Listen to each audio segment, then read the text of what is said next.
এক সন্ধ্যায় অভিক নামের এক যুবক এক নির্জন রাস্তা দিয়ে হাঁটছিল।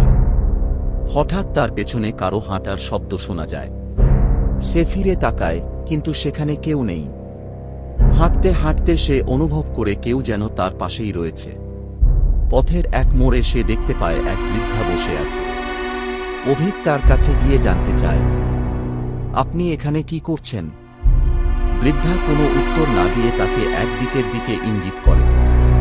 অভিক সেই পথে এগিয়ে যায় এবং একটি কুজোর কাছে পৌঁছে। সেখানে পৌঁছে সে শুনতে পায় মাটির নিচ থেকে কেউ কাঁদছে। ভয় পেয়ে সে দ্রুত বাড়ি ফিরে যায়। কিন্তু এরপর থেকে প্রতিদিন রাতে সে তার ঘরের জানালার বাইরে সেই বৃদ্ধাকে দেখতে পায়।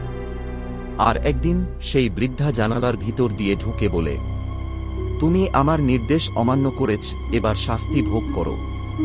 এরপর অভিককে আর কেউ জীবিত দেখেনি।